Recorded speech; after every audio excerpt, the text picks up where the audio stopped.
बिस्मिल्लाहिर्रहमानिर्रहीम अस्सलाम वालेकुम नाज़रीन, मैं हूं आपका मेज़बान दानिश अंसारी और आप देख रहे हैं मेरा YouTube channel Danish Ansari official. नाज़रीन, आज हम जिस शख्सियत से बात करने वाले हैं और किसी तारुफ की मुताबिक ये पाकिस्तानी महकम सोल्जर मलिक महबूब साहब। अस्सलाम वालेकुम मलिक साहब, कैसे हैं आप? वालेकुम अस्सलाम, अल्लाह का शुक्र है। आप बताएँ कैसे हैं दानिश भाई? अल्हम्दुलिल्लाह मलिक साहब, मैं भी ठीक हूँ। मलिक साहब, आज का जो प्रोग्राम है वो बड़ा ही इंपॉर्टेंट है। इस वक्त जब हम ये प्रोग्राम रिकॉर्ड कर रहे हैं, पीर का दिन है, 10 नवंबर है और ये बड़ा एक्सक्लूसिव प्रोग्राम है क्योंकि जब ये प्रोग्राम हम रिकॉर्ड करके तकरीबन कुछ मिनटों में ही ये प्रोग्राम मैं अपलोड कर दूंगा नाज़रीन के लिए।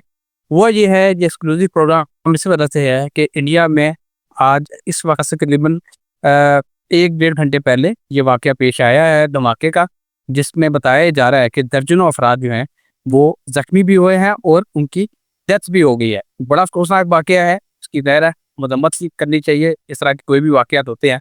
लेकिन इससे भी बड़ी बात ये है कि यूँ महसूस होता है कि ये वाक़या फ़ाल्स फ्लैग ऑपरेशन है इंडिया की तरफ से, जिस तरह पहलगाम में कराया गया था, इसी तरह ये कराया गया है। और कुछ वेबसाइट्स, इंडियन वेबसाइट्स ये बता रही हैं कि नरेंद्र मोदी प्राइम मिनिस्टर जो है इंडिया के, उन्होंने तलब कर लिया है आर्मी चीफ को भी और एयर फोर्स के चीफ को भी और बैरी फोर्स के चीफ को भी मीटिंग के लिए कि अब उन्होंने क्या हिकमत अमली बनानी है। ज़ाहिर है उन्होंने इसका जिम्मेदार पाकिस्तान को ठहराना है। उनके मीडिया ने ऑलरेडी ठहरा भी दिया है कि ये टेरर अटैक था और पाकिस्तान की तरफ से ये कराया गया है, उनका ये इल्ज़ाम है।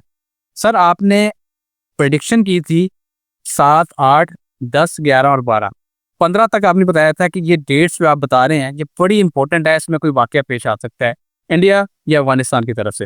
अफगानिस्तान की आपकी प्रेडिक्शन दुरुस्त हो गई थी। 7 और 8 के दरमियान एक वाक़या पेश आया था चमन बॉर्डर पे, उसके बाद दफ़ा 144 नाफिज हुई बलोचिस्तान में। अब आप ये कोर प्रेडिक्शन दुरुस्त साबित हो गई है, लेकिन मैं क्लिप चलाना चाहूँगा। आपने जो प्रेडिक्शन की थी ये क्लिप लगा सुना। अगर हम देखें तो 7-8 जो 2 दिन है अगले, वो बहुत इम्पोर्टेंट होंगे। फिर 10, 11 और 12 इनको भी काउंट कर सकते हैं। ये इम्पोर्टेंट डेज़ हैं और मैं स्पेसिफिकली आपको इंटीमेट कर रहा हूँ 11-12 तारीख, 10, 11, 12 ये बहुत इम्पोर्टेंट होने वाली है। रीज़न ये है कि जुपिटर जो रिसेंटली अभी कैंसर में ट्रांजिट किया है, same at the same time almost तकरीबन तकरीबन 25 से 20 से 25 दिनों के बाद वो रेट्रोग्रेड होने जा रहा है कैंसर में। और ये चीजें बड़ी इंपॉर्टेंट होंगी पाकिस्तान की बॉर्डर्स को लेके। जी सर, आलिन आपने ये क्लिप मुलाहिजा फरमाया, सर के एग्जैक्ट वर्ड्स हैं। 7 और 8 सर ने बताया था अफगानिस्तान इंडिया के वाले से, वो भी वाकया हो गया, प्रेडिक्शन दुरुस्त होगी। फिर सर ने बताया था 10, 11 और 12 इंपॉर्टेंट है। आज 10 तारीख है और ये वाकया पेश हो गया है। सर, आप आइंदा आने वाले हालात क्या देख रहे हैं? क्या इंडिया की तरफ से कोई कार्रवाई की जाने वाली है पाकिस्तान के खिलाफ खुदा ना खास्ता? देखिए, मैं तो बहुत पहले से ही इस चीज़ की आवाज़ दे के बैठा हूँ और मैं नहीं चाहता हूँ कि इन चीज़ों को बार-बार रिपीट किया जाए, लेकिन मामलात जो हैं अब आपके सामने ही एकदम से इस तरह के हो गए हैं कि हम लोगों को अब ओपनली बोलना पड़ेगा। देखें, 15 तारीख तक मुझे ये था कि मैं ऑनेस्टली, देखिए मेरी प्रेडिक्शन गलत होती मुझे कोई गम नहीं था। मुझे कोई कोई वो नहीं था इसमें, क्योंकि होती हैं, इसमें कोई बड़ी बात नहीं है। लेकिन ऐसी प्रेडिक्शन सही हो जाना जिसमें बहुत नुकसान हो, वो अच्छी प्रेडिक्शंस नहीं होती। उसका क्रेडिट लेना ही नहीं बनता, उसका क्रेडिट नहीं लेना बनता। अब हुआ ये है कि जुपिटर इस वक्त स्टेशनरी पोजीशन में आया है और जैसे ही स्टेशनरी पोजीशन में आया ये वाकया हो गया। जुपिटर कल से एक्चुअली मतलब 11 तारीख से रेट्रो हो रहा है। इसलिए मैंने ये डेट्स आपको बड़ी सेंसिटिव बताई थी कि क्रिटिकल डेट्स हैं, इसमें वाकयात होते हैं नॉर्मल को। अब अगर खुदा ना खास्ता इंडिया की तरफ से कोई भी फॉल्स फ्लैग ऑपरेशन है, जो भी है, जैसे भी है, अगर इन्होंने कोई शरारत की तो मैं आपको बता सकता हूँ ये पानी से होने वाली है। तो पाकिस्तान को सबसे पहले अपने जितने भी सिटीज पानी की तरफ लगते हैं उसमें बहुत ज्यादा केयरफुल होना चाहिए। क्यों? जुपिटर रेट्रो हो रहा है वापस वाटरी साइन में, और वाटर आपने इधर से नहीं, जापान में भी सुनामी की न्यूज आ चुकी है। तो ये अल्टीमेटली बहुत खतरनाक सिचुएशन दिख रही है मुझे, और खुदा ना करता बहुत ज्यादा खराब होती हुई भी आंखों नजर आएगी। सर, एक तो आपकी प्रेडिक्शन दुरुस्त साबित हुई है और जो नाज़रीन हमारे क्रिटिसाइज करते हैं उनके लिए ये एक जवाब भी है और हम उनको हवाले से ज़्यादा बात भी करेंगे क्योंकि हम उनको बॉदर नहीं करते। बहुत कम लोग ऐसे हैं जो तनकीद करते हैं और हमको बॉदर भी नहीं करते। हाँ, बहुत सारे लोग हैं जो प्राइस करते हैं, तारीफ़ करते हैं। उनके लिए आगे मैं बता दूं कि सर, यूपी का इलेक्शन है उत्तर प्रदेश का 2027 में, और उस इलेक्शन के हवाले से कहा जा रहा है कि नरेंद्र मोदी जो है वो तैयारी कर रहे हैं। अब वो तैयारी किस तरह कर रहे हैं, क्योंकि उनकी पूरी सियासत जो है वो मुसलमानों के गिर्द घूमती है या पाकिस्तान के गिर्द घूमती है। अब ये फास्ट लेग ऑपरेशन हो गया, और सबसे इंपॉर्टेंट बात है, ये इंडिया के कैपिटल दिल्ली में लाल किला के करीब हुआ है। इस वजह से इसकी जो इम्पोर्टेंस है वो बहुत ज़्यादा है।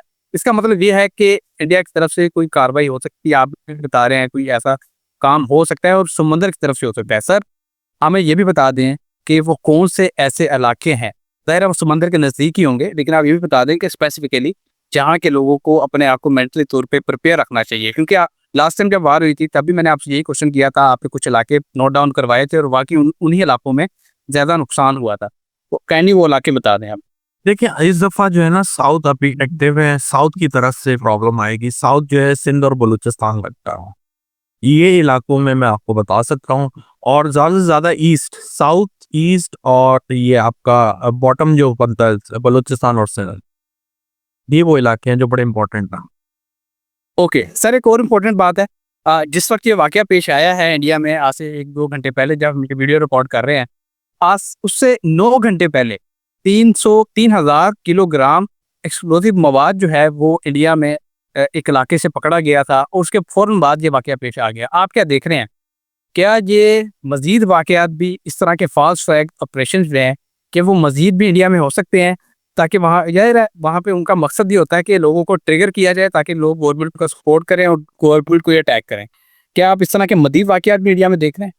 15 से पहले पहले बहुत खतरे वाला टाइम है। मैंने बहुत बार बताया है कि 15 तारीख को खैर खैरियत से गुजरने थे, फिर इंशाल्लाह इन चीज़ों में कमी आएगी। लेकिन इन चीज़ों ने अभी जो ट्रिगर कर दिया है, तो मुझे वापस से आज के हिसाब से जो आज ये वाकया वो उसके ऊपर एक वक्ती जायचा खोलना पड़ेगा, और मुझे पता चलेगा तभी कि ये क्या आने वाले दिनों में क्या पॉसिबिलिटीज़, क्या कॉन्सिक्वेंसेज होने वाला है।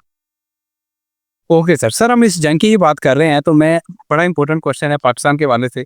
लास्ट टाइम जब मई में जंग हुई इंडिया पाकिस्तान की, तो पाकिस्तान ने इबरतनाक शिकस्त दी, और तमाम पिछले खाते जो हैं वो उनको क्लियर कर दिया इंडिया के, और ऐसा जवाब दिया कि पूरी दुनिया ने पाकिस्तान की तारीफ की, पाकिस्तान का वकार इज्जत भी बढ़ गई। इस मरतबा आप क्या देख रहे हैं, पाकिस्तान अगर इंडिया की तरफ से कोई हमला किया जाता है खुदा न खास्ता, तो पाकिस्तान रिटेलिएशन में किस तरह का जवाब दे सकता है इंडिया? जी, जवाब दोनों तरफ से सख्त है। मैं बता रहा हूँ इस दफ़ा जानी माली नुकसान बहुत ज़्यादा शदीद होगा, इसलिए दुआ करें, अल्लाह से दुआ करें कि हम इस मसले में ना पड़ें, क्योंकि पाकिस्तान में बहुत सारे इश्यूज ऑलरेडी ओपन हो रहा है।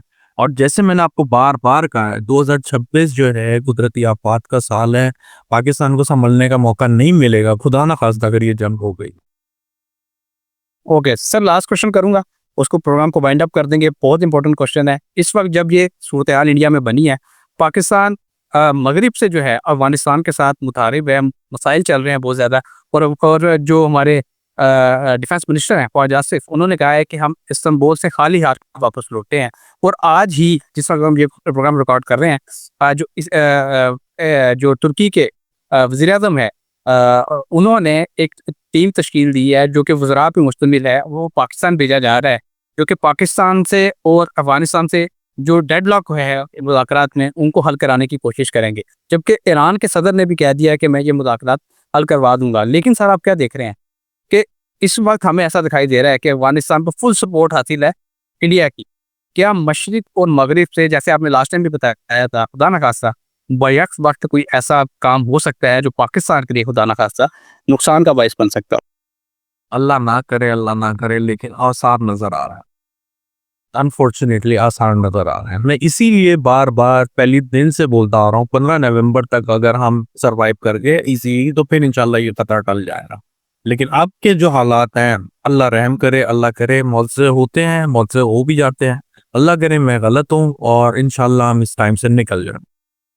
ओके, बहुत शुक्रिया सर, आपने अपने कीमती वक्त में से कुछ वक्त निकाला और इतनी ज़बरदस्त प्रेडिक्शन हमारे साथ शेयर की। इंशाल्लाह नेक्स्ट प्रोग्राम में ऐसे ही इंटरेस्टिंग टॉपिक के साथ दोबारा पेश होंगे। अगली वीडियो तक के लिए मुझे और मलिक महबूब साहब को इजाज़त दीजिए। अल्लाह हाफ़िज़।